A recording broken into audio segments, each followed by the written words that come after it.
Afternoon Theatre.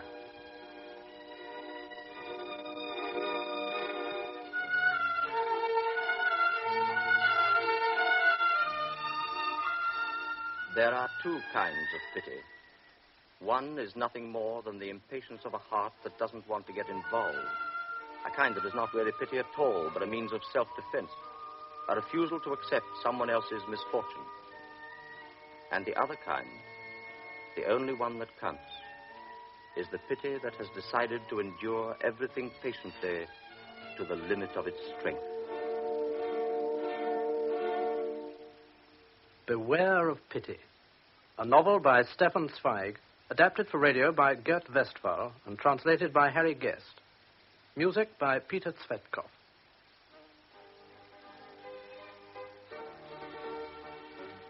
The scene is a small town in Austria-Hungary just before the outbreak of the First World War.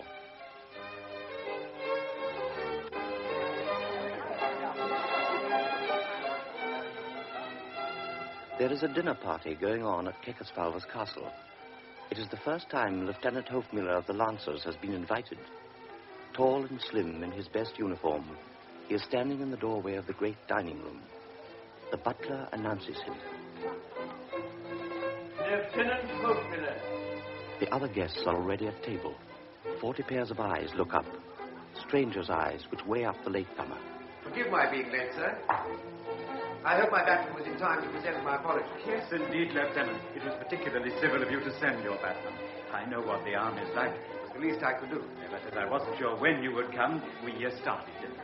His host speaks and looks more like a schoolmaster than a nobleman, and his eyes look slightly tired behind his gold spectacles. But now, please come and sit down. I will introduce you to the company later on. I shall be delighted. May I perhaps just introduce you to my daughter? Edith, my dear. May I present Lieutenant Hofmiller? Honor. Good evening, Lieutenant. Two grey eyes glance at him briefly. The lieutenant bows to her and then to the company generally, who are obviously pleased not to have to go through the whole ceremony of formal introductions. Very tactfully, he is placed next to the one person he knows, the Baroness Ilona. Good evening, Baroness. Do you remember me? Of course. You were playing chess in the cafe in the village when I went in the other day. How could I forget? That's how it had all begun a few days before. And that was how he had first heard the name Kekesfalva. The name that was to open the gates of this magic castle to him. Burgundy, sir? You haven't tried the foie gras yet. Oh, you are spoiling me. I've never dined so well before. When she laughs, the air sparkles. Her arms are bare, and his hand occasionally touches hers, not always by accident. This is a wonderful evening, Baroness. Will you have a maraschino, Lieutenant Hofmiller? Champagne, please. After a glass of champagne, I feel that I can... I drink your health, Lieutenant. May I have the honor of this dance, Baroness? Her eyes say yes, even before he makes his bow. Her arms soft and cool. He leads her into the drawing room. While the old people watch and chaperones chatter, several couples spin over the floor which mirrors their dance. You dance wonderfully, Baroness. The whole evening is wonderful. He is happier than he has been for years. He dances brilliantly with each of the four most beautiful women there. Then he returns to Ilona, the Baron's niece. He laughs and dances and circles.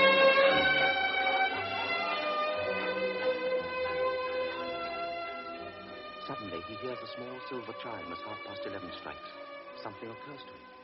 I have forgotten to dance with the Baron's daughter. She's not dancing. She is not in the drawing room. She can't have left. She's the daughter of the house.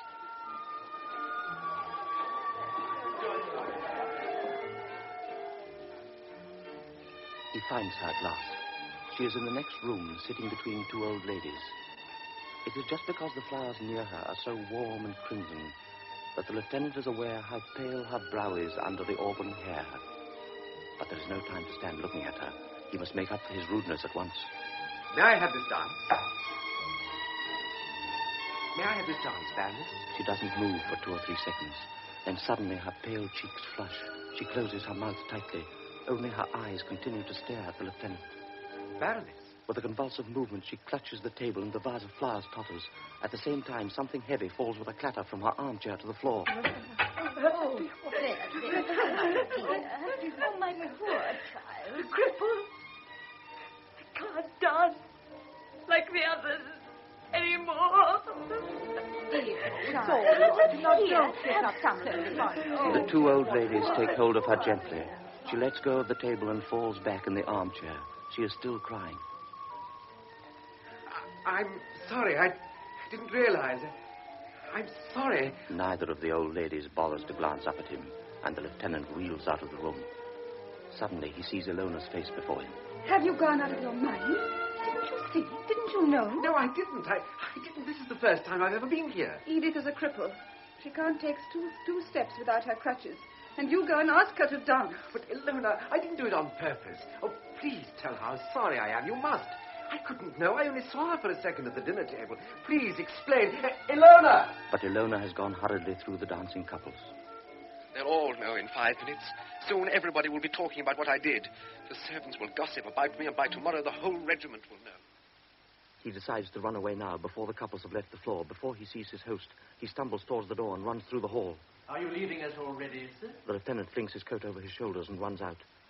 In front of the castle, he stands for a moment in the cold wind, his heart full of shame. I don't know how I managed to get back home. I can only remember the first thing I did when I got there. I drank 3 glasses of Slivovitz to try to get rid of the sick taste in my mouth. Then I threw myself down on the bed and tried to think back over what had happened. It was only a misunderstanding. Anyone might have done the same thing. But it wasn't only that I'd ruined the wonderful evening I'd been having with Ilona. I felt cruel.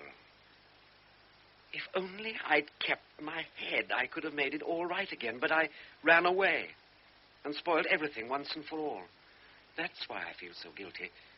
That's why I'll be blamed all my life, why all my friends will gossip about me.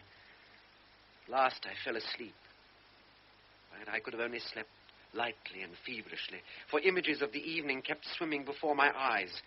I saw Edith's anguished face, her hands grasping the table. I heard again the sound of something falling, which must, of course, have been her crutches.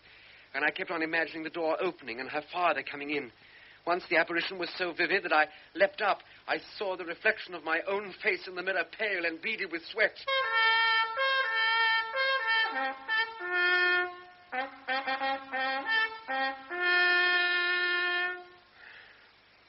But in the light of day, you can think more clearly than you can in the dark. You are not haunted by ghosts once the sun is shining. And perhaps no one else noticed. Only poor Edith, and of course she will never... He suddenly thinks of something. Quickly, he changes his uniform, brushes his hair, and hurries past his astonished batman. But, sir, I've got your coffee. He goes down the stairs 3 at a time, passes the sleepy soldiers on their way to see to the horses, goes out through the gate, and runs to the flower market in the square. Just look at those roses. And fresh in this morning. Smell them. Have you ever seen better? Oh, they are beautiful. How many would you like? All of them. Oh, If you just make up a bouquet, or better still, could you arrange them in a basket, do you think? but of course. Oh, sir. then I'll be off. If you'll arrange them as beautifully as you can and send them straight away, I'll be very grateful. Good morning, miss. But Lieutenant Hofmiller, sir, not so quickly, sir. Where am I to send the flowers? You haven't given me the address. Oh, sorry. They are to go to the Baroness Edith von Kekesfalva. Ah, yes, of course, Baroness Edith. The Kekesfalvas are my best customers. Do you want to send a little message? Yes. Please forgive me. No, that won't do. There's no point in reminding her of the incident. Just put my card in with them, will you? Just my card. The flowers took all that remained of his month's salary. He will have to avoid Grossmeyer's cafe for a while, but at the moment he doesn't mind. In fact, he's pleased that his stupid behavior should be costing him so much. So he goes back to the barracks and pours out his coffee. I had to warm it up again for you, sir. He goes through the morning's duties punctiliously, but without much enthusiasm. At lunchtime, on the way to the mess, his batman runs after him. Lieutenant Hofmiller, sir. This has just come for you, sir. He hands him a long rectangular envelope of blue paper with just a hint of perfume. On the back is a coat of arms. The writing is precise and sloping. A woman's hand. Dear Lieutenant Hofmiller, thank you for the lovely roses. I didn't deserve them. They're far too beautiful. I keep on looking at them. Please come to tea any afternoon you like. You don't need to tell me in advance when you are coming because, unfortunately, I am always at home. Edith von Kekesfalva. Her handwriting looks gentle. He remembers the way her narrow hands clutched the table. He remembers her pale face. Dear Lieutenant Hofmiller, thank you for the lovely roses. Please come to tea any afternoon you like. How discreetly she ignores his appalling indiscretion. How tactfully she herself refers to her infirmity. Unfortunately, I am always at home. Unfortunately, I am always at home. She is a real aristocrat. I must go and thank her for the invitation. Today is Thursday. Then I'll pay a visit to her on Sunday. Sunday? No, I'll go on Saturday. On Friday, he is in the drawing room up at the castle. Ilona greets him and takes him to Edith. The crippled girl is sitting in the same armchair by the green jade table. There is a white fur rug over her lap, which hides her legs. Good afternoon, Lieutenant Hofmiller. Edith smiles at him. She has probably been rehearsing this scene. I hope I'm not disturbing you, Baroness. This is their second meeting, perhaps a fatal one. Please sit down, won't you? Can't help noticing the embarrassed way she stretches out her hand to him over the table. She hasn't forgotten. What can we offer you, Lieutenant? Tea or coffee? Well, whichever you are having. No, it is for you to choose. Well, I'd prefer coffee, if I may. And Ilona leaves the room to tell Joseph. The lieutenant is embarrassed. He doesn't dare look at Edith. Won't you sit down, Lieutenant? Oh, thank you. I want to thank you for those wonderful flowers. See how beautiful they look in that vase. And I want to apologize for the way I broke down yesterday. I was so ashamed I couldn't sleep a wink. Oh, you meant it so kindly. How could you possibly have known? Anyway, you guessed what I was thinking. You see, I was deliberately sitting where I could see the dancers. And the moment you came in, there was nothing I wanted to do so much as to dance. Oh, I love it. You see, when I was young, I danced very well. I still dream I'm dancing every night. In fact, perhaps it was a good thing for Papa that this happened to me. Otherwise, I might have run away and become a dancer. It must be wonderful to have to dance for a living. Think of it, to have to dance. I collect all the pictures I can of the great ballerinas. Saharet, Pavlova, Kasavna. I got pictures of them all. I'll show you. They're in that box over there by the fireplace. The Chinese lacquer box. Oh, here? No, to the left, by the bookshelves. Oh. Yes, that's it. Bring it over here. See, the very first one is Pavlova. She's my favorite. The door opens and Edith hastily closes the box. Don't tell the others. Don't breathe a word of what I told you. The white-haired servant in exquisite livery wheels in a richly loaded trolley. The coffee, madam. Ilona comes in behind.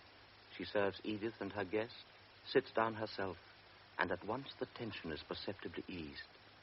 They talk for an hour, perhaps an hour and a half, and then someone comes in cautiously, almost as if you were afraid of disturbing them. Please, don't get up, Lieutenant Hofmiller. It is her. He bends over his daughter and gives her a kiss. The observant eyes behind his gold spectacles make him look rather like a doctor.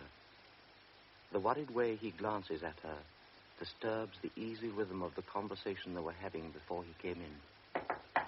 Excuse me, sir. He's very punctual, Joseph. Tell him to wait. No, he can go away altogether and leave me in peace. I don't need him. Oh, please stay, Lieutenant. It's perfectly all right. But, Edith, dear. I really ought to be going. I'm sorry, Lieutenant. Yusuf ought to have waited instead of blundering in like that. It's only the masseur, a daily torture I've got to undergo. I have to do awful exercises, and it's supposed to do me good. It's my doctor's latest idea, and it's as useless as all the others he's had. But, dear, you don't really think the doctor Oh, comes all over... right, I'll see him.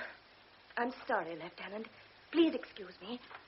But I do hope you'll come again. She picks up the small bronze bell on the table in front of her. There are bells like this near her everywhere in the house. Joseph reappears. Help me, Joseph. Just to get up. I'll walk by myself. Joseph bends over her and with an obviously practiced movement takes hold of her fragile body under the arms. Once she stands upright... No, stay here with Father, Lieutenant. She looks at them all, then picks up the 2 crutches that were hidden underneath the blanket, bites her lip, and with extreme difficulty she crosses the room. Joseph walks immediately behind her, his arms ready to catch her in case she falls. The lieutenant realizes she won't let herself be helped. She wants everyone to know she's a cripple.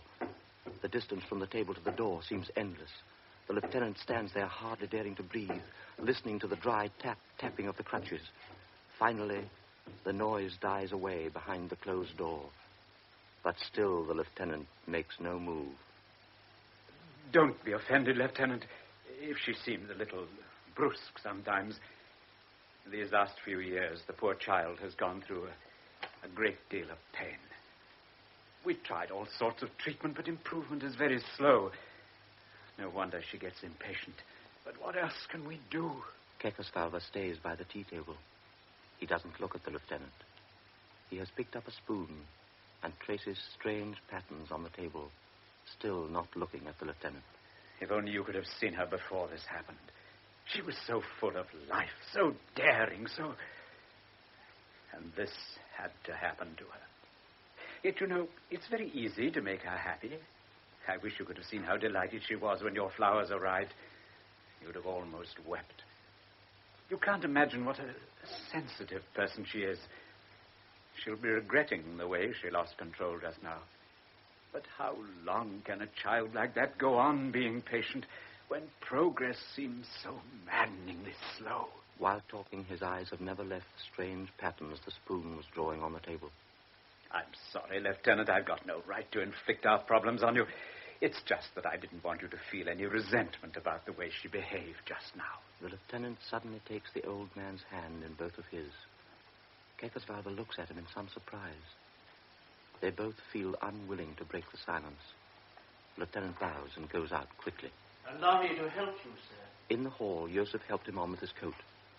Suddenly, Lieutenant Hofmiller knew without looking round that Kekesfalva was standing in the doorway, that he wanted to thank him. He felt embarrassed and pretended not to notice that he was there. Good night, Joseph. Good night, sir. And he hurried away from the house of tragedy.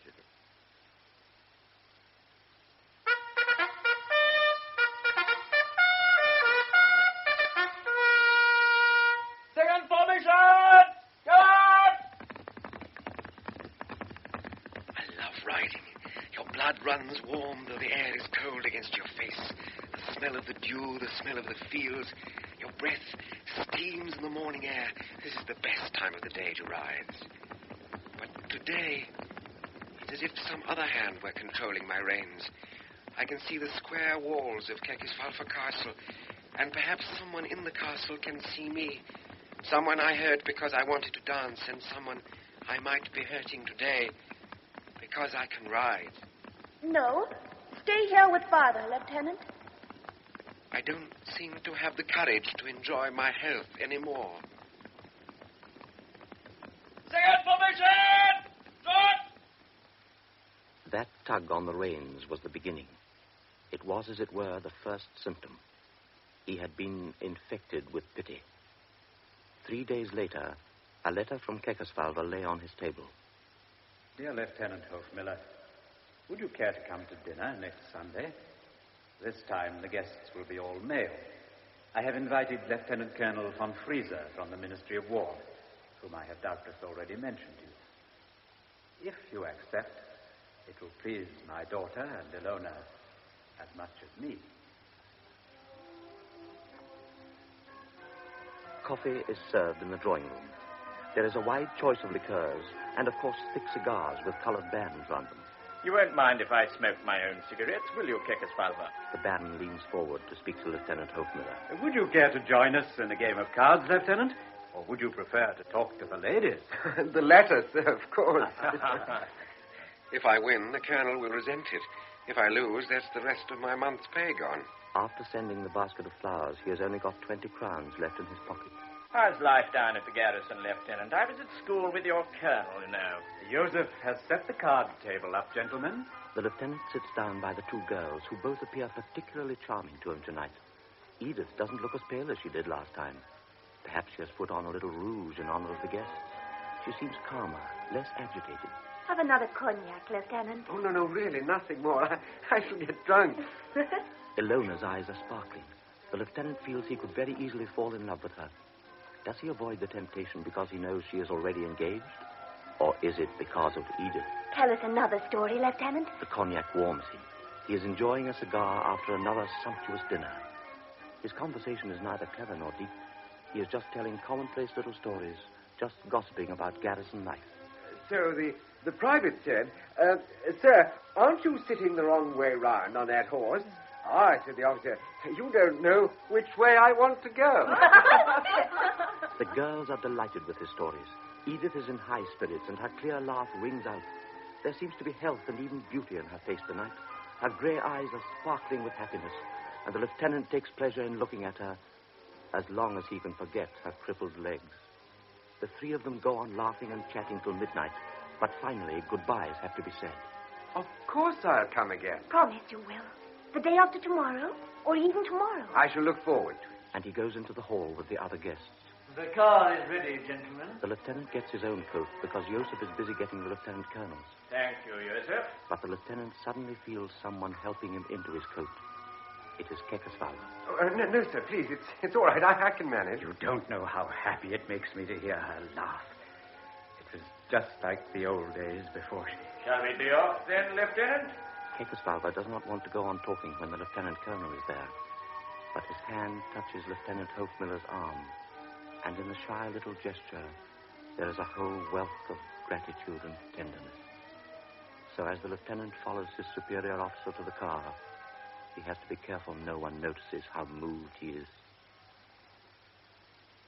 In the next few weeks, he spent almost every evening up at the castle.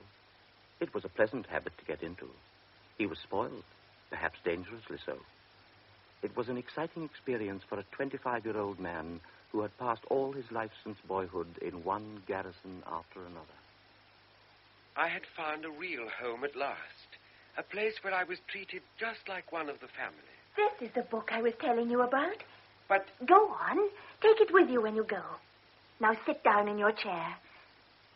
My chair? It was always placed near Edith. I'll see you later, then. Yes, all right, Ilona. At the beginning, it had been Ilona who had captivated me. But now I was far more delighted to see a smile on Edith's face, to receive a flash of gratitude from those grey eyes. You will come again tomorrow? I hope you're not angry because of all those silly things I've been saying. You know how glad I am when you come here. These are strange and tender emotions, but dangerous emotions as well. Because a relationship between a healthy person and a sick one, between a free man and a prisoner, cannot be a balanced relationship. Somebody who has been unfortunate is easily hurt, and continual pain makes a person unjust. Wait a moment. I'll put your cup nearer to you. Must you go on reminding me I'm a cripple? But Edith, dear... And gradually, to his own surprise, he became aware of the effect these words of his had on her. He had only to say... But Edith, dear... And the ill-tempered line between her brows would disappear. She would look down. She would blush. It's raining. You can't go back yet. I just sent for the chauffeur. He'll take the lieutenant home. Oh, no, really, It's the least we can do. It's a very comfortable car. Would you stop in the square, please? It would never do if a mere lieutenant should be driven up to the barracks by a chauffeur in full livery and actually helped out of the car like an archduke. Perhaps my friends are still in the cafe. He hasn't been at their regular table for a week.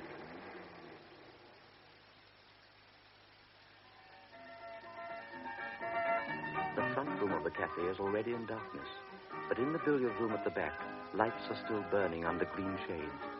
And there his friends still are, Lieutenant Ferenc, Lieutenant Yotzi, and the regimental doctor. Hello, Tony. You honor our sordid table with your presence. A coffee for me, please, Grossmeyer. Oh, it's new. Well, the best bit of news is that you've deigned to put in an appearance at last. Oh, look, Tony's got his best uniform on, and he's wearing patent leather shoes in this weather. Oh, it's supposed to be pretty good up at the Baron's place. 5-course meal every night, so our friend the chemist says. Caviar, champagne. It's a bit different from the stuff we've had to put up with. You know, Tony, we'd underestimated him. I must say you might spare a thought for us. You might just drop a word in the old man's ear, you know. I've got a couple of friends I'd like to introduce you to. I hope at least you've brought back some cigars. No, I haven't. Still, have a cigarette. He takes out his cigarette case without thinking. It had been his 25th birthday the day before, and the two girls had found out. So when he had picked up his napkin at dinner, he had felt something heavy inside. It was a gold cigarette case. Well, look at that, Yahtzee. Real gold. Oh, look at this. There's an inscription. To our dear friend Anton Hofmiller, with many happy returns of the day from Ilona and Edith. You'd have only got a box of matches from me. Would you care for another game of cards? Oh, do you hear that? He wants another game at 12:30 when the place is closing up. The rich don't worry about time. Of course, his friends hadn't meant it unkindly, but something had been destroyed in him. His confidence. Up till now, I'd thought I was going to the castle to give and to help. Yotzi and the others take it for granted I'm a parasite. I oughtn't to have accepted that gold cigarette case. Nor the silk scarf. An officer oughtn't to allow expensive cigars to be slipped into his pocket at the end of an evening. What about the horse? God, I must speak to the Baron tomorrow. I'd forgotten he'd said something about lending me a horse. That chestnut mare of yours now, Lieutenant. Which, of course, I'm still paying for. It's not a very good horse, is it? He's right, of course. But I can't let him lend me a 3-year-old out of his own stable. Now, this is a beautiful horse. You could win any race you liked with this one. He said lend. And I know what that means. He wants to buy me the way he's bought Ilona. He's promised her a dowry if she'd nurse his daughter for him. He's paying cash down for my pity. And I hadn't noticed how I was turning into a complete parasite. He has forgotten how the old man touched his sleeve in the hall that night. How he smiles each time he comes into the room. A complete parasite. He has forgotten the obvious sincerity of the two girls. Well, I shan't go up there tomorrow. Why didn't you come yesterday? There must have been a good reason for keeping us waiting all day. Otherwise, you'd have rung us up. Oh, of course I would have done, only we had an inspecting officer down, and then I'd hoped to get away at 5, but the colonel wanted me to put a new horse through its paces for him. Oh? Did the colonel like this horse? Well, I don't know whether he... That's enough of these lies. There was no inspection yesterday. At 4:30, you were in the cafe. And they certainly didn't bring the colonel's new horse in there for you to look at. At 6, you were still there, playing cards. Our chauffeur saw you. I'd sent him to find out where you were. I thought you must be ill, or you would have telephoned. Now you're saying to yourself that I'm on edge. Well, I can't bear to be kept waiting. That's why I sent the chauffeur. I'm not ashamed to tell you all this, yet you think up all sorts of stupid lies. Edith, my dear, it was just... Look, let me explain. No, I don't want to hear any more of your lies. Why didn't you just say, I don't want to come yesterday? I don't want any sacrifices. I don't want you to feel you have to come up here and give me 2 hours of your pity every day. If you want to come, then come. And if you don't, then stay away. But don't make up ridiculous stories about inspections and new horses. Now, let's close the subject. Give me a cigarette. The lieutenant's hands are usually firm and steady, but now he gropes uncertainly for a cigarette, and his hands tremble as he tries to light a match. What's the matter? Why are you trembling like that? How could my silly outburst have moved you? Papa's right. You are a remarkable man. The door opens softly and Kekesfalva comes in. He might have heard the last few remarks, or perhaps it is just the usual shy and guilty way he approaches his daughter. I should like a word with you, Lieutenant, if you please. You don't mind, my dear, if I take your guest away from you for a moment? I have no claim on the lieutenant.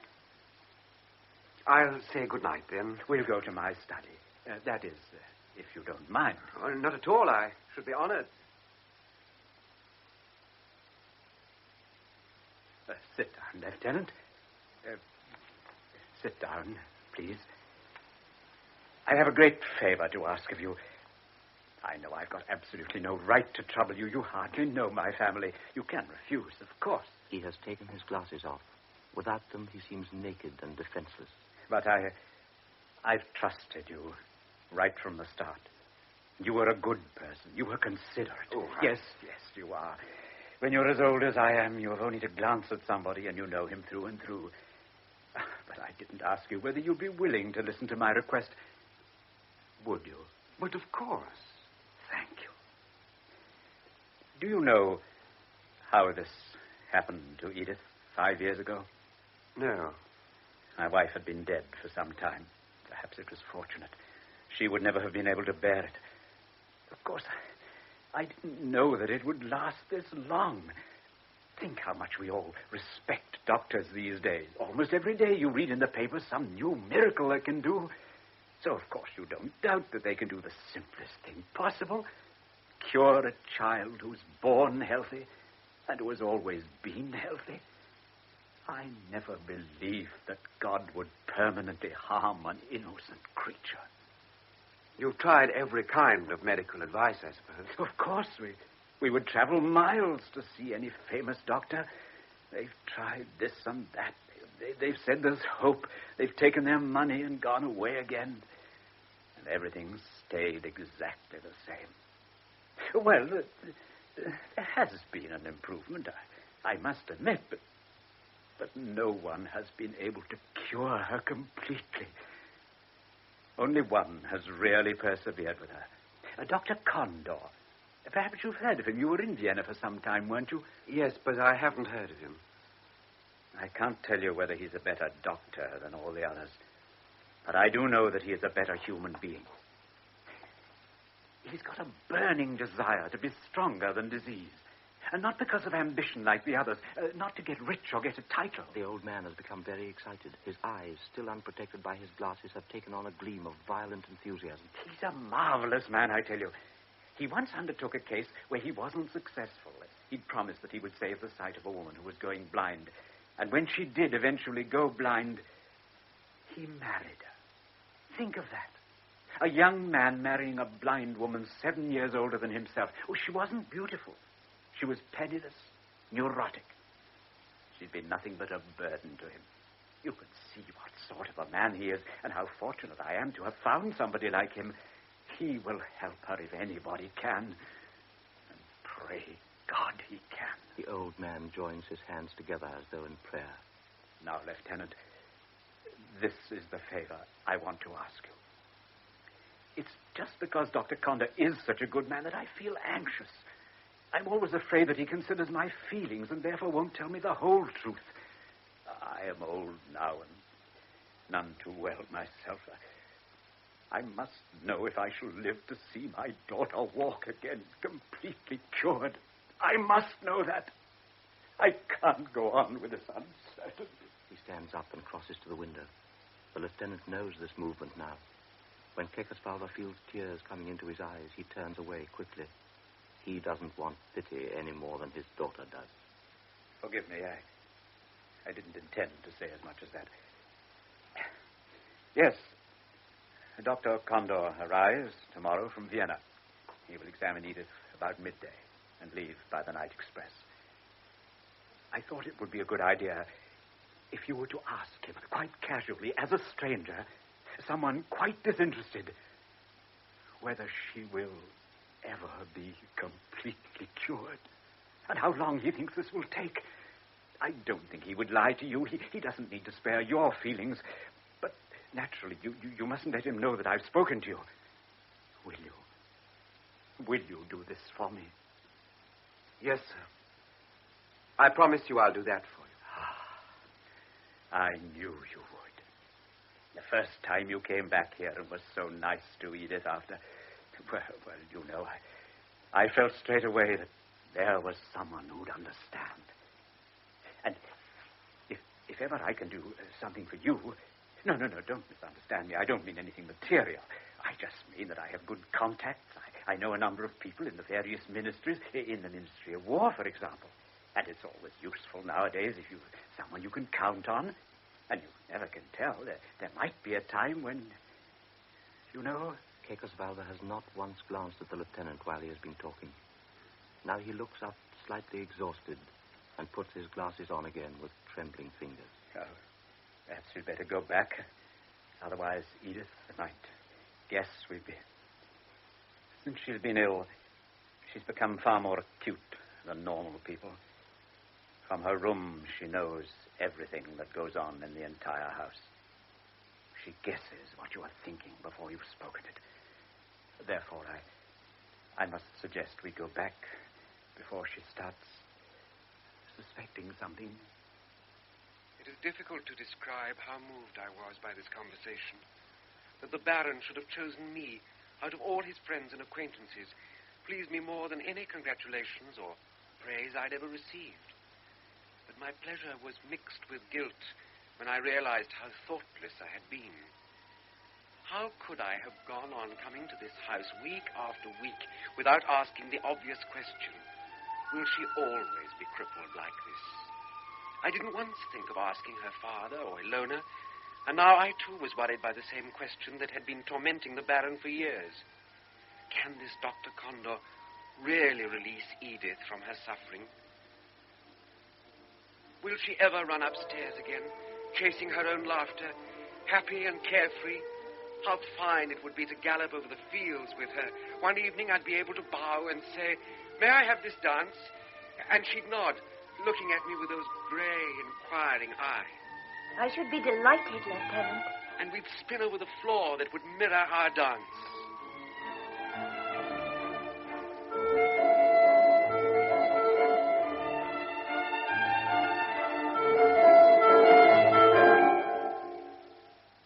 I impatiently counted the hours till I could speak to Dr. Condor and learn the truth. Dr. Condor was a disappointment. A thick-set little man, short-sighted and bald-headed, wearing a crumpled grey suit dusty with cigarette ash. His eyes looked rather dull behind cheap-looking steel pince-nez.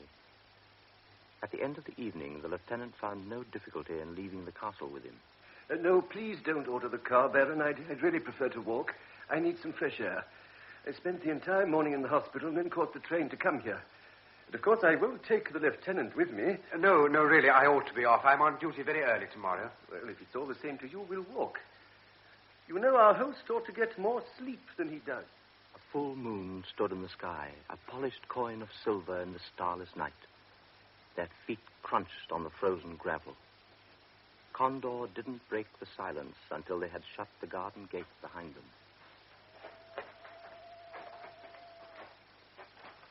Poor Kekesfalva. Perhaps I was a little short with him, but he'd have kept me there for hours if he could, asking me 100 different things, or rather the same thing 100 different times. And I simply couldn't stand any more. You expect questions and complaints the whole time from your patients, and you've got a stock of comforting phrases for them, just as you've got sleeping tablets or painkiller. But no one makes life so impossible as relations who always want to know the truth. I've explained over and over again that I've got a very serious case at the moment in Vienna, a matter literally of life and death. Yet he telephones every day and insists on speaking to me personally, trying to wrench some hope out of me by force. Forgive me, Doctor, but I would like to ask you something, if I may. You know the case better than anybody. Is Edith's paralysis incurable or not? Condor looked up sharply. The lieutenant had to lower his eyes. Had the doctor suspected Kekesfalva's request? It always comes to this in the end, doesn't it? Curable or incurable? For me, there is no such thing as an incurable disease. There are only diseases that aren't curable now. 3 months before I took my degree, my father died. He'd been in constant pain for years, diabetes. Now, just listen. A few days ago, I was at a conference, and we heard a lecture about some experiments that are being carried out in America and elsewhere, and apparently with very satisfactory results. So within a decade, it is hoped we will be able to cure diabetes, or at least to keep it in check. Now, do you think I'd go on plaguing Edith with new methods all the time if I didn't hope to cure her eventually? So you believe she'll get better? Which means you must have already noticed a certain improvement. Nonsense. Have you noticed any? You've known her for a few weeks. Remember, I've known her for 5 years. But the Baron described... Don't you know how cunning doctors are? When we haven't the faintest idea what to do, we keep the patient occupied. Unfortunately, nature becomes our accomplice and deceives the patient as well. But I've seen myself how well she can walk now thanks to your electric bars. No, they helped me, not Edith. I needed them at the time simply to keep the old man patient. I had to gain time. Her father thinks I can work miracles, and you yourself question me now as if I knew all the answers. But, Doctor, You're shocked. Well, I'm sorry. Medicine's got nothing to do with morals. Every disease is itself a revolt against the natural order. Therefore, you are justified in using any means you choose to fight it, any means at all. You must feel no pity for the patient, because the patient is an outrage against nature. And you've got to reinstate nature against the patient's own will. Perhaps I'll find the correct method by chance. Perhaps I'll merely gain time until the correct method is found. I need time and I need new ideas. That isn't easy, I assure you. I've been having to find new tunes to play for 5 years now. I'm afraid it's time for me to be off. On the dark horizon over the houses, a streak of lightning flashed. The heavens answer us, you see. We're in for a storm. Come with me for a little way, will you? Yes, of course I will. I don't want you to think that I've given the case up. On the contrary, I'd willingly go through another 5 years. As a matter of fact, I've just read about a colleague of mine in Paris who succeeded in curing completely a 14-year-old boy who was paralyzed for 2 years. And it seems this Professor Virno only took 4 months to do it. Of course, I've written to him and asked for details. Perhaps there is a possibility there. I say perhaps. Anyway, I've probably said too much. Do you mean... I mean nothing. I know nothing. I promise nothing. Thank you for your company. You'd better go back quickly, otherwise you'll get soaked. And without shaking hands with the lieutenant, the doctor hurried away into the station, visibly annoyed. Condor's prophecy was correct. There was going to be a storm. The lieutenant hurried through the small park that lay between the station and the barracks. He had almost reached the gates when, in the bright second of a lightning flash, appeared the figure of the old man, bareheaded, his gold spectacles gleaming. Baron, what in heaven's name are you doing here?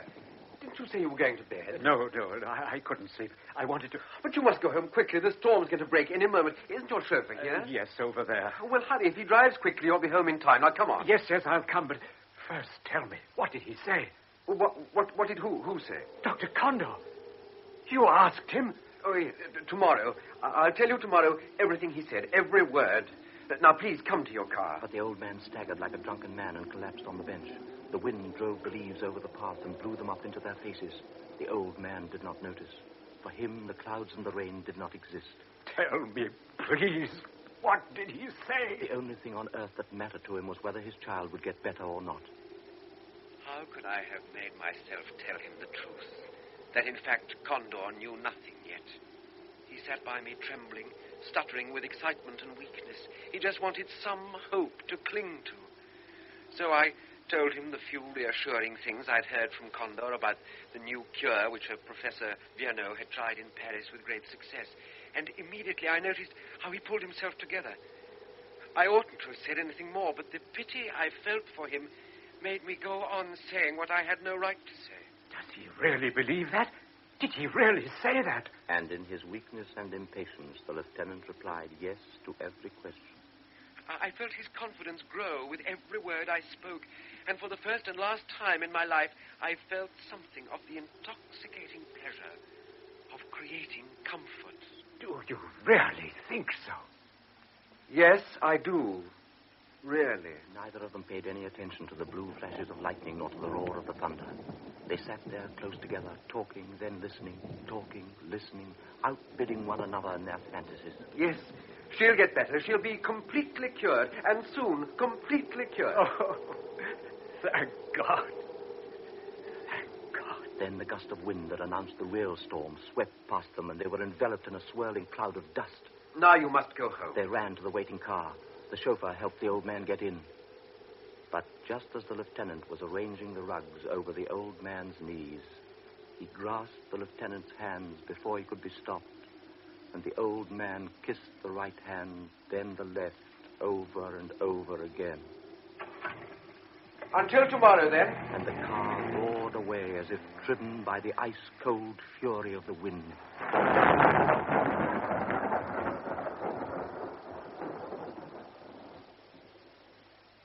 the next day, he didn't realize what he had done. He didn't grasp how far his pity had led him on. And so he was surprised by the sense of joy, the dizzy happiness that was waiting for him up at the castle. At last. I've been waiting for you all day. Now, quickly, tell me everything, and in detail. Papa was so confused. Do you know, he came and woke me up in the middle of the night. You ought to have seen him. He was laughing. It was so good just to hear him laugh with happiness. Then Ilona arrived. Yes, and we laughed and talked till it was dawn. Now, tell me, what is this new cure? He stood appalled. What had Condor said? What could he himself have said? What was it that pity had forced out of him to make this house bright with gaiety again, a distracted man feel young again, and a suffering girl think she was well? What's the matter? Why are you hesitating? What did Dr. Condor tell you? You know already. It's very good news. But when will he begin? How long does the treatment last? There's no definite time limit. Dr. Condor only spoke in general terms about the method. He doesn't know yet. I mean, no two cases can ever be quite the same. You don't know him. He's terribly cautious. But if he only promises something in the most general terms, you can bank on it absolutely. Oh, you just can't imagine how I feel. Edith was transformed, but the lieutenant was confused and worried by what he had done, and yet at the same time pleased to have done it. As in a dream, he walked back to the barracks. Seeing his batman, he smiled at him and gave him a crown before he'd had time to open his mouth. Oh, thank you, sir. There's a telegram come for you. He tore it open with unwilling fingers. There were very few words in it. Summoned to K. Stop. Essential, I see you first. Stop. Expect you 5:10 station. Condor. I'm glad you're punctual. Well, I'll get straight to the matter. Dr. Condor pushed the lieutenant before him into the first-class waiting room. The room was empty now that Vienna Express had gone. Now, sit down. The day before yesterday, I got a telegram. Dear friend, please come most urgently. Expect you most impatiently. Sincerely grateful, Kekesfalva. Then yesterday, a long, long letter from Edith arrived. She couldn't say how happy she was, how much she trusted me. She assured me she would obey me utterly in every way once the new cure had begun. Now, at those words, the new cure, it dawned on me what had happened. You must have talked. Now, please don't deny this. I had spoken to no one else about Professor Bureau's methods. It must be on your conscience that they all believe up there that Edith will be cured in 6 months. However, I didn't ask you to come here to accuse you, but to... Well, what I've got to tell you will give you an unpleasant shock. I received Bureau's answer yesterday morning by the same post as Edith's enthusiastic letter. Unfortunately, his method is not applicable in Edith's case. So now you see where things stand. You have driven the girl mad with hope. The lieutenant felt his hands grow cold. He recognized that Condor was right, but he instinctively felt the need to defend himself. But I only did it with the best out of intent. pity. Yes, I know. But pity is a two-edged sword. Anyone who doesn't know how to use it should leave it alone. Never let your heart be involved in an affair like this. Pity isn't a medicine. You can see yourself what you've done. I must go and tell them the truth. And truth is a bitter medicine. But wouldn't it be better... Well? I just mean better to wait a little. Wait? Well, at least for a few days. You can't imagine how the mere mention of the new cure has affected her. If you can only leave her in this frame of mind for a little, just let her believe this new cure is going to work. Then she'd have such inner strength. I really thought yesterday she was moving better already. You know, Lieutenant, you're quite a psychologist. Yes, you could do that easily. I could send her to the Engadine, where there's a doctor who's a friend of mine. We could let her think it was the new cure, whereas in actual fact it'd be the old one. And certainly at first she would make great progress. But as a doctor, I must think not only of the beginning, but of the continuation. And above all, of the end. But you yourself have just implied there would be a substantial improvement. At first, yes. But what then? What will happen when she finds she's been deliberately deceived? No. Never postpone telling the truth. Would you have the courage in my place? Yes. I wouldn't tell her the true facts of the situation until she had made that initial improvement. She'll have to know the truth sometime, and her disillusionment will be 100 times more dangerous. In fact, the shock might be greater than she could bear. This could endanger her life, Lieutenant. Will you accept such a responsibility? Yes, I will. I'm absolutely convinced that it will help Edith immeasurably if she can be made to believe in an eventual cure, just for the time being. If it becomes necessary to explain that I perhaps promised too much, then I will take it upon myself to break the news to her, and I know she will understand.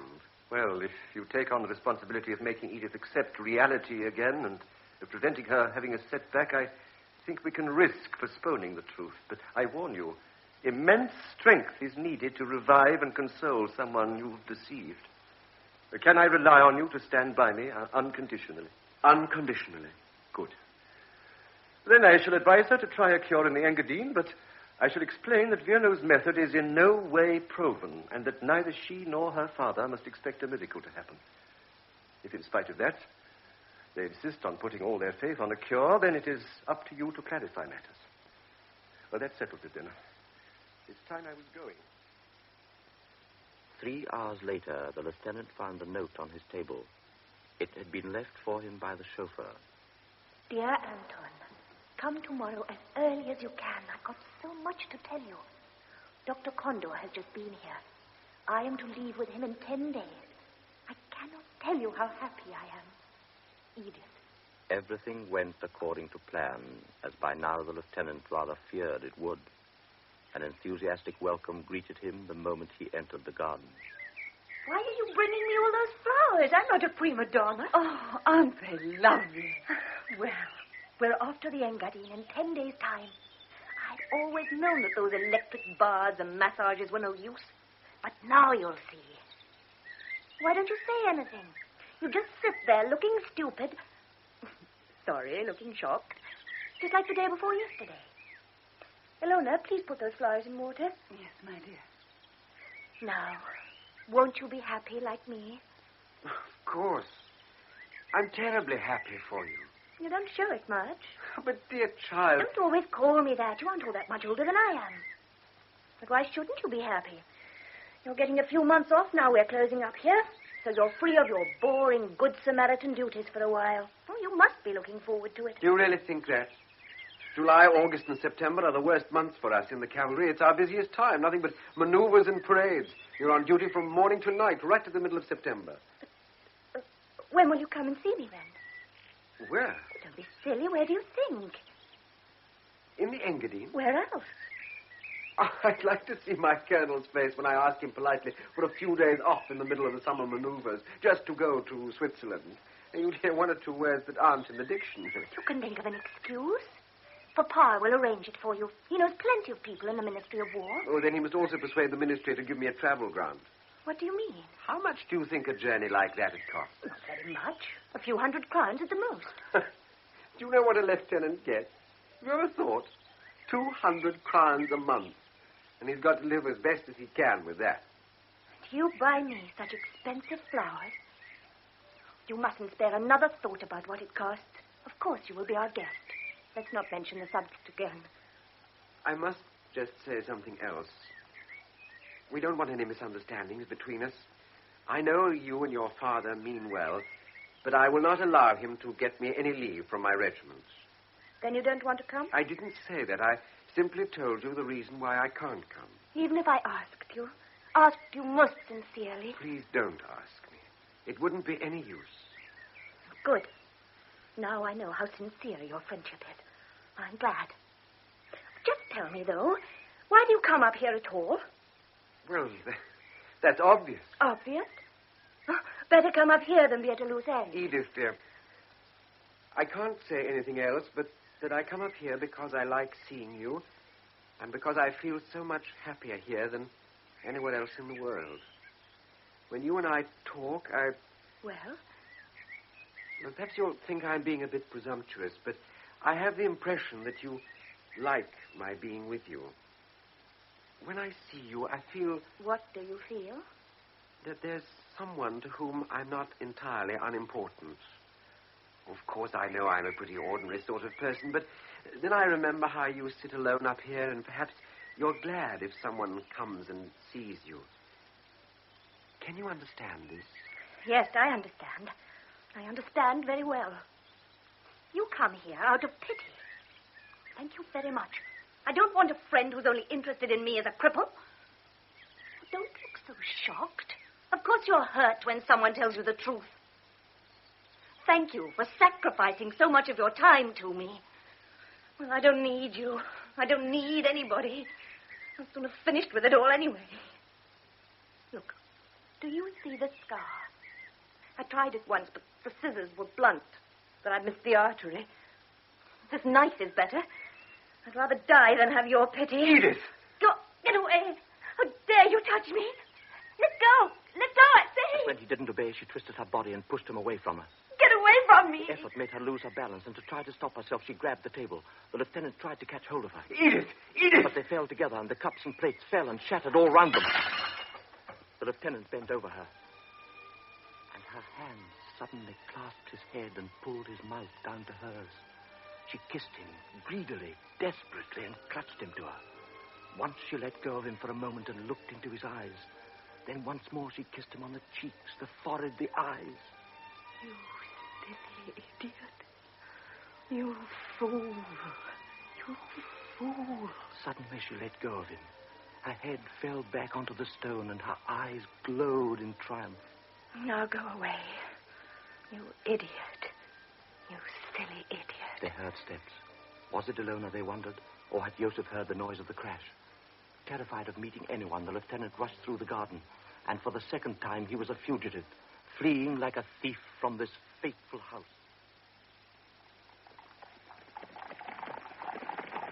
For heaven's sake, what are those silly asses playing at? Back! Get back and reform! Colonel Bubachik, the commandant of the regiment, is bellowing across the parade ground. 2 columns have charged into each other, one of which is commanded by Lieutenant Hofmiller, who has given a wrong order. Now he has to answer for the confusion, and as he gallops up to the colonel, he can feel Edith's letter rustling inside his tunic.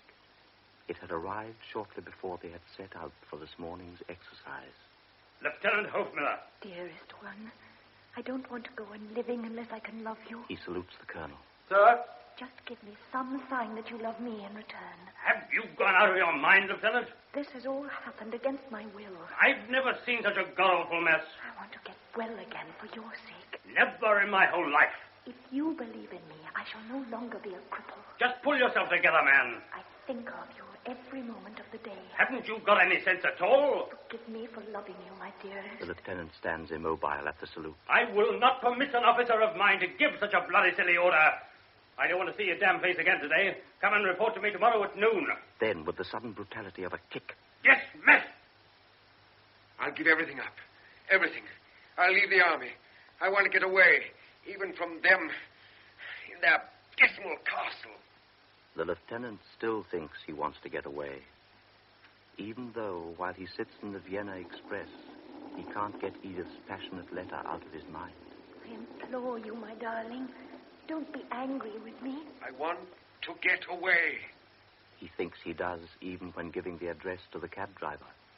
Dr. Emmerich Kondor, Floriangasse 97 in the 8th. And the cab rolls through the streets of Vienna.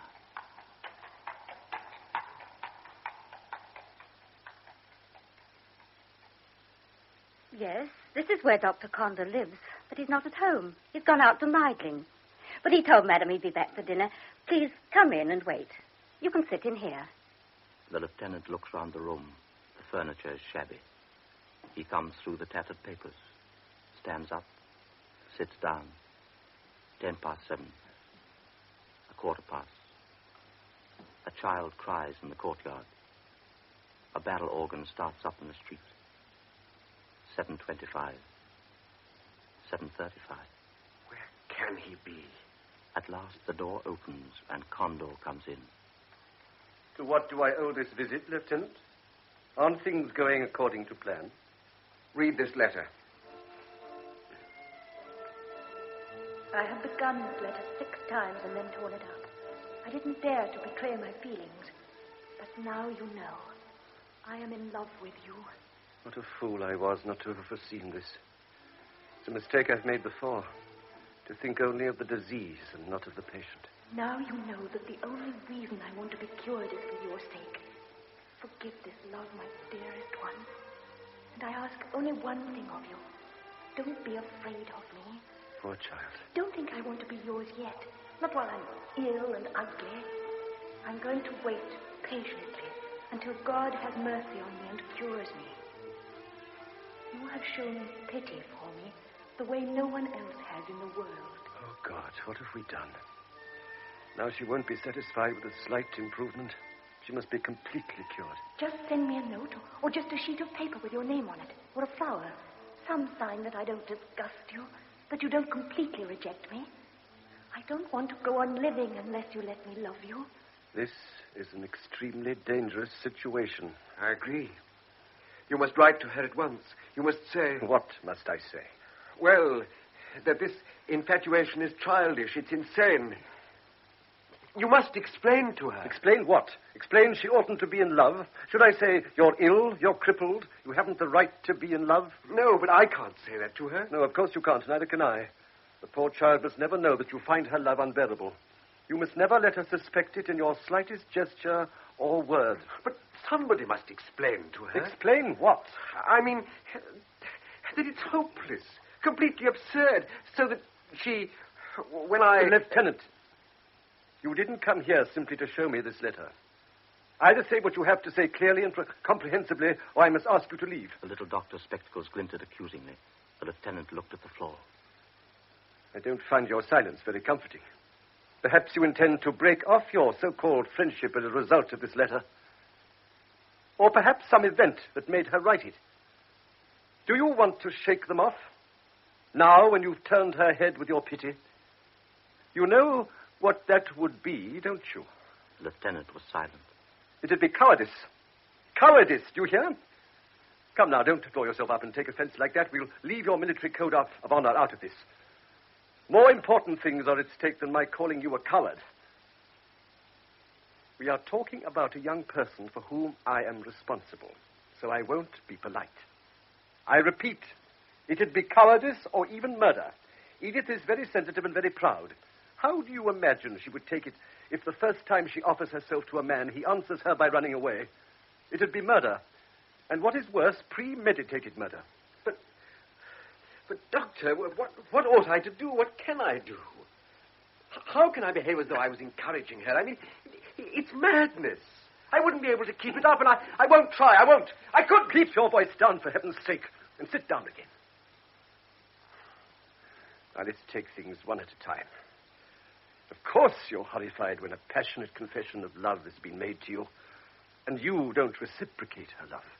But I must ask you whether, in this case, is it Edith being a cripple that revolts you? No. Oh, no. Good. Then I can only assume, may I speak frankly? Of course.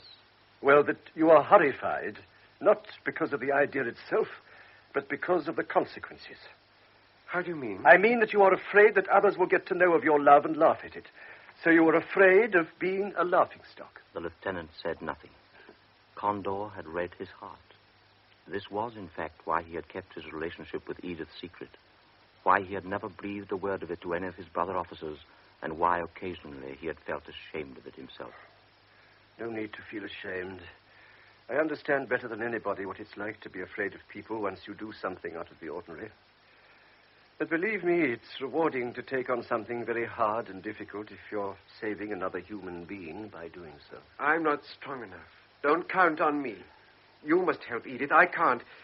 It's better you know now, so you won't be disappointed later on. Don't count on me. I want to know the whole truth. Have you taken some definite step? Have you done something irrevocable? Read this. What is it? My letter of resignation. I'm leaving the army. Condor read it slowly and then folded the sheet of paper up carefully without speaking. This letter would mean that you left the district. Yes.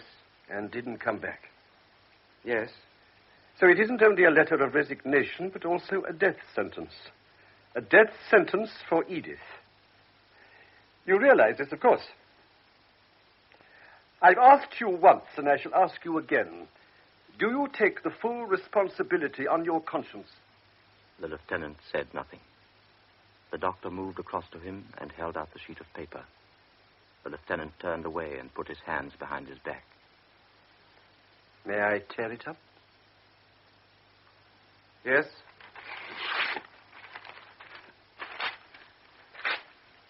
I think we have prevented a tragedy. And now to business. I must say I'm grateful for this opportunity to get to know you, but I'm unhappy about the way you make decisions so quickly and then as quickly give them up again. But don't do anything sudden from now till Edith goes to the Engadine.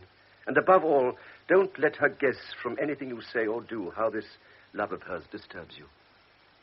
I don't think this is a difficult request. 7 days of self-control to save a girl's life. Will you do it? Of course I'll do it.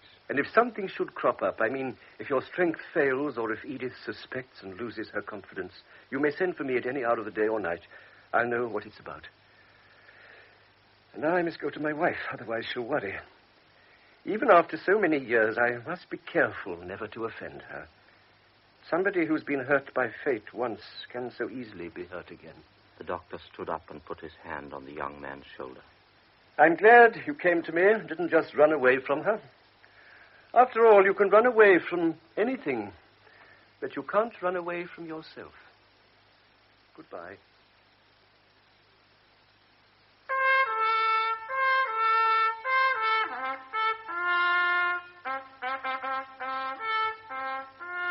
Later that night, the lieutenant reached the barracks. He made his way along the empty passages, dead tired and with a bad headache. Near his room, he almost fell over his batman, who was huddled up outside the door, fast asleep. Lieutenant Hofmiller, sir. There's someone to see you. Baron! At last, Lieutenant, at last. Where have you been? We've had the most terrible day. Forgive my coming here, but... What's happened? Is Edith... She won't go. She won't try the new cure. But why? She says she won't be tortured any longer. She won't be lied to anymore. She won't be cured. Do you know why? She says, I want to remain a cripple. There's no point in my getting better because he feels nothing but pity for me. Now he had said it, and there was silence in the room. Then the old man moved suddenly and awkwardly. He lurched out of his chair to his knees, and as the lieutenant hurried to help him up, the old man took his hands in his. You must help her. You're the only one who can. Be merciful. She might do something violent to herself. She tried it twice already. You're the only one who can save her. But of course, sir, if you want, we'll go to the castle straight away and I'll try to persuade her. But tell me what I'm to say to her, what I'm to do. What you're to do? But don't you really understand? She offered herself to you. She wrote to you and you didn't answer. Oh, why are you so heartless? Is she really so unattractive? Is the whole thing unthinkable? You'd have everything a man could wish for. I'm old and sick. Everything that I possess will be yours. All I want is for her to have somebody when I am gone. Baron, I swear to you, no one could be fonder of your daughter than I am. It's just that...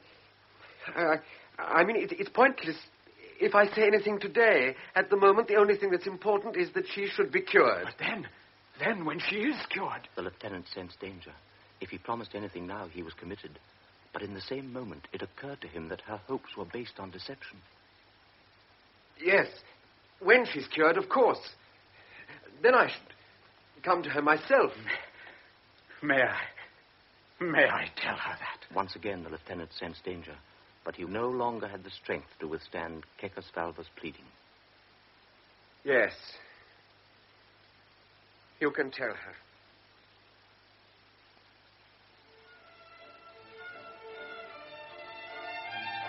Ah, sir. Please come into the drawing room. Miss Edith is expecting you.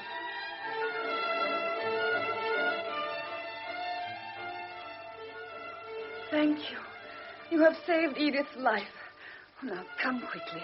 I can't tell you how impatiently she's waiting for you. I'm so glad you are here. You'll be amazed at the way she's transformed. I haven't seen her so serene, so cheerful since she's been ill. It's a miracle, a real miracle. last. At last. You're here. No, don't say anything. You're here. Now I want to be cured. I want to be well again. For your sake. For you, my dearest. They sat down to dinner. The silver gleamed in the candlelight, and the flowers lifted from their vases like so many colored flames. The glitter of the crystal chandeliers was thrown from mirror to mirror. The old man sat upright at the head of the table. Never had Edith and Ilona seemed younger. The fruit glowed in the bowls. The footman filled the glasses with champagne. Edith, may I drink your health? Yes, my health. I want my health back for your sake. We must all pray for it. The old man stood up. He could hardly speak. The lieutenant went round the table and embraced him. Then he saw Edith looking at him with her great grey eyes. He saw her lips parted. He bent over her quickly and kissed her on the mouth. This was the betrothal. I hadn't kissed her out of pity.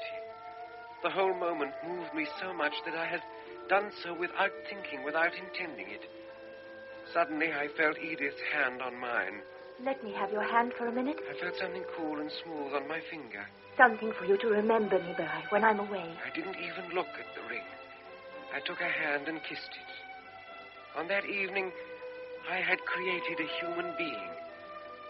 I was God. On my left sat an old man whom I had brought back from death. He was almost youthful again, gratefully aware of the miracle I was performing. Near me sat a girl to whom my kiss had brought paradise. Gone were her fears, the hell in which she had been suffering. Opposite her sat another girl who was more beautiful than she had ever been, for gratitude was shining in her eyes. I was God that evening. I had also got rid of my own fears.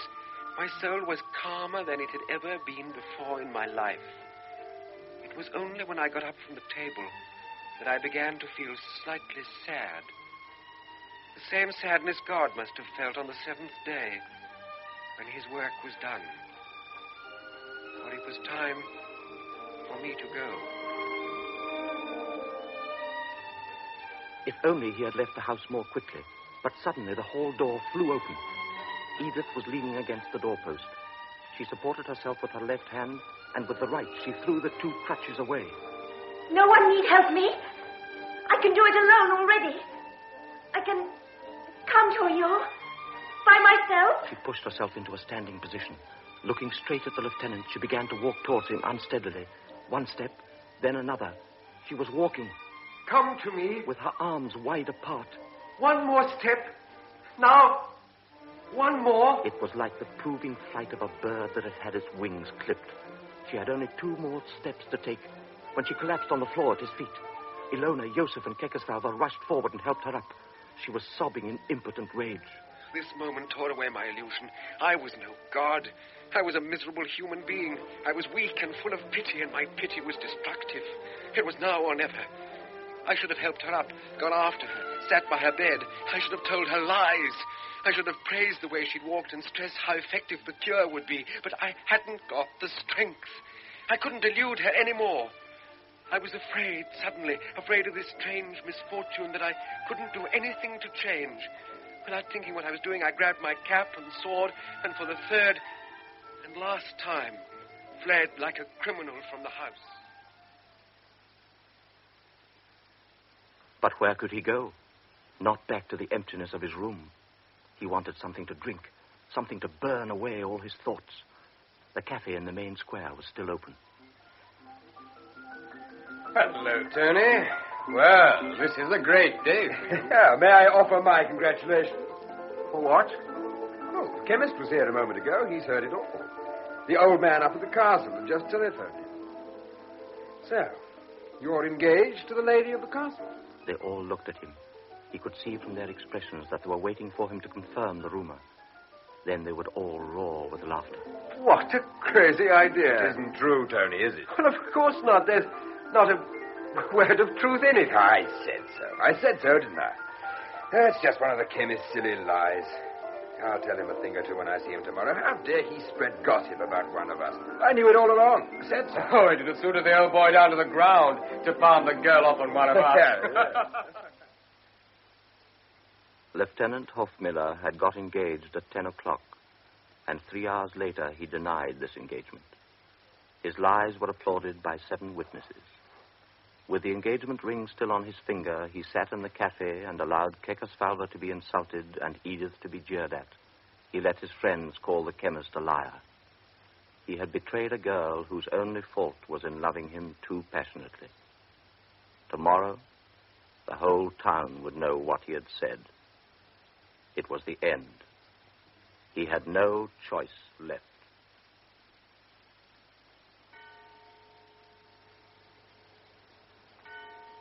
Lieutenant Hofmiller.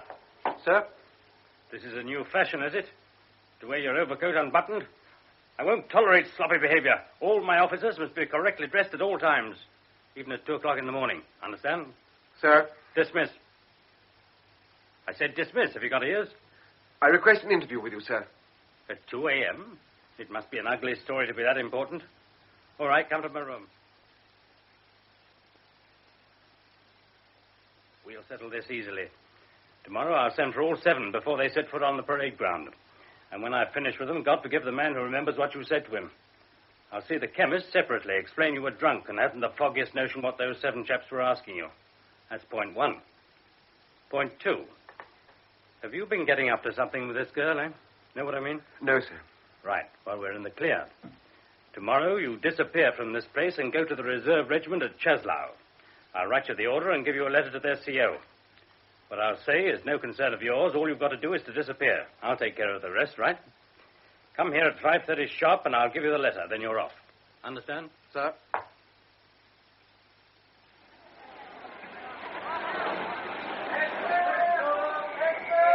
Schaffner, how long does the train stop for? Only about 5 minutes, sir.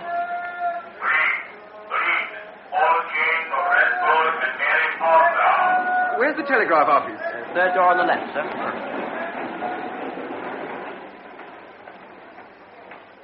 Telegram form, please. We won't get there all that quickly. There's so much on the wires today, what with the news and all. What should he write? Not too many details, that's the main thing. Edith von Kekesfalva. Kekesfalva. Love and greetings called away unexpectedly. Unexpectedly. Believe in me no matter what. No matter what. Returning soon, writing on arrival, always Anton. Anton? Hofmiller. He gives the girl the telegram form. She is infuriatingly slow. 23 words. You must put your address on it. I haven't got one. I'm on the train. Then you must put down your destination. We must have an address. Oh, my train's leaving in a minute. Oh, put Czeslau. Yes, the barracks at Czeslau. He only just catches the train.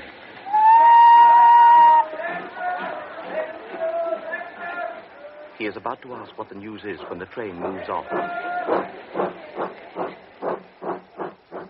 He sinks back on the cushions of his first-class carriage, exhausted after 2 anxious days and 2 sleepless nights. She can't be uneasy now. She must trust him. That evening in Czeslau, it is as much as he can do to climb the stairs to his hotel room. He falls into his sleep as into a gulf. Gradually, out of the darkness, a dream formed. I can't remember how it began. He was standing in a room. I think it was Condor's waiting room. And suddenly he could hear Edith's crutches tapping rhythmically. At first it was a long way away. As if it were out in the street. Then it came nearer and nearer. So terrifyingly near at last that it seemed just beyond the door. He woke up, sweating with fear.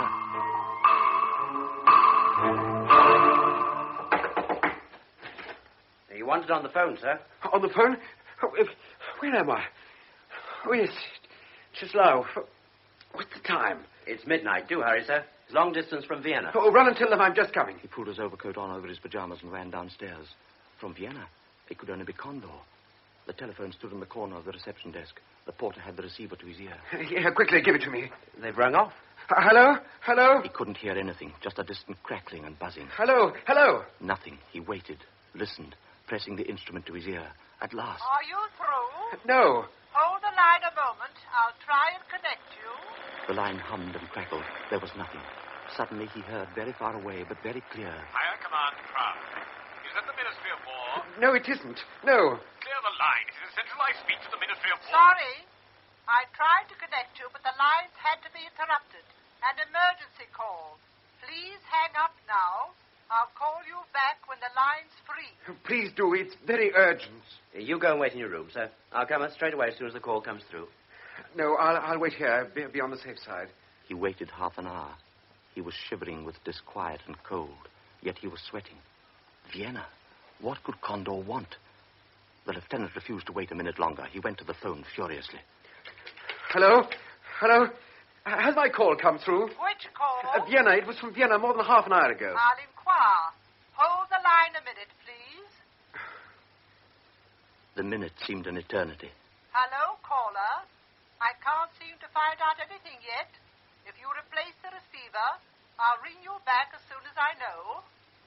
A few more minutes. It takes no time for a man to die or for a continent to be plunged in war. The lieutenant was feverish. Every second seemed vital. Yes, hello? I've inquired about that call. It's been cancelled. Cancelled? But why? Why ring me up at 12:30 and 1:30 cancel the call? Something must have happened. I must know. He was afraid of the time and distance separating him from Condor. Shall I ring Condor myself? No, not in the middle of the night. His wife would be worried. He probably realized it was late himself, and he'll ring again in the morning. He nodded to the porter and staggered back to his room. Physically exhausted and yet wide awake in himself, he threw himself down on his bed. He lay there, afraid of each step in the corridor, of every noise in the street. Finally, he fell into a deep and dreamless sleep.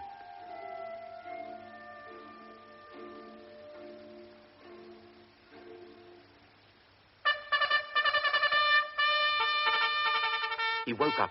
It was broad daylight. He glanced at his watch. 10:30. I was supposed to report to the CO at 10. He put on his uniform and rushed downstairs past the porter. Sir, they... No, later. I've got to go to the barracks. But, sir...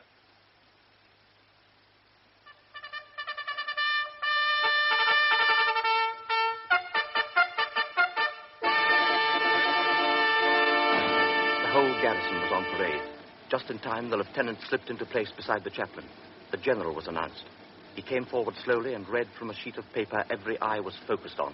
A crime has been committed that has shocked our empire and the whole of the civilized world. Crime?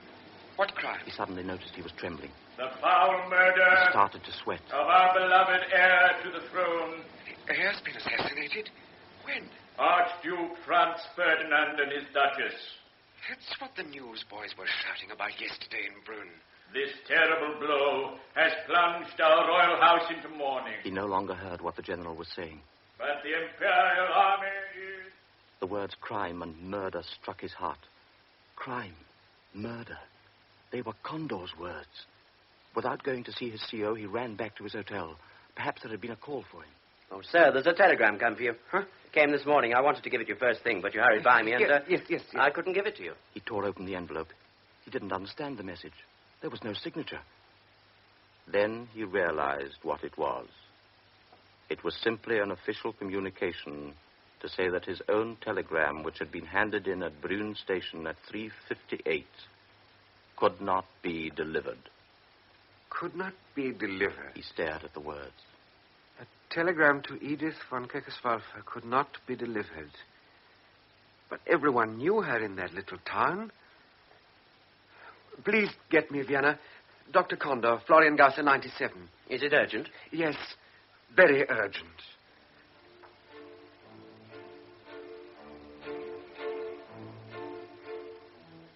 In 20 minutes, he was through. In 5 minutes, he knew everything. Directly after he had left the cafe, his friends had gone round to the chemist's house, woken him up, and accused him of being a liar.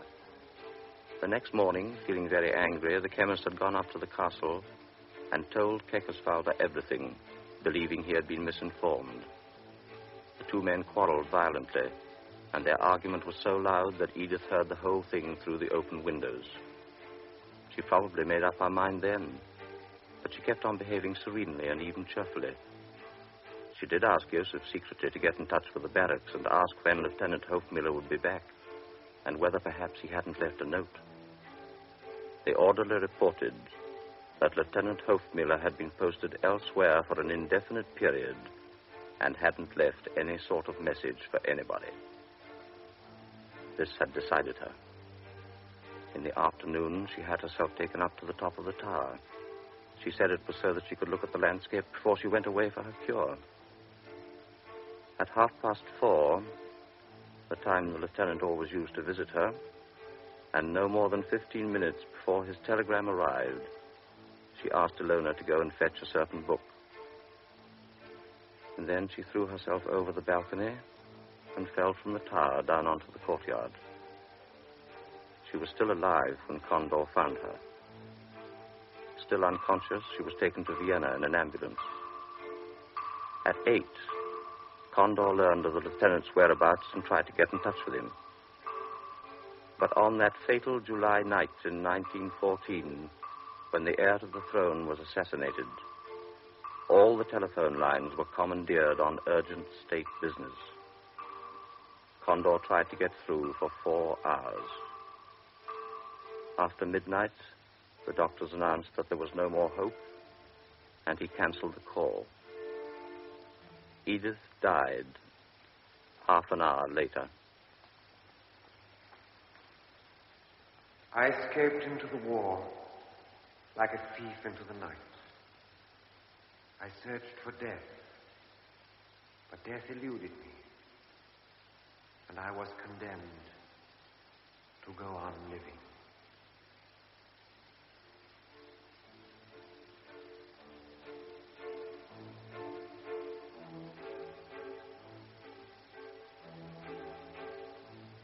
In Beware of Pity by Stefan Zweig, adapted for radio by Gert Westphal and translated by Harry Guest, the commentator was Simon Lack, Lieutenant Hofmiller, David Peel, Baron Kekesfalva, George Hagan, Edith, Sheila Grant, Dr. Condor, Rolf Lefevre, and Ilona, June Tobin. Other parts were played by James Thomason, Hilda Schroeder, James Beattie, and members of the BBC Drama Repertory Company. The program, which was recorded, was produced by Martin C. Webster.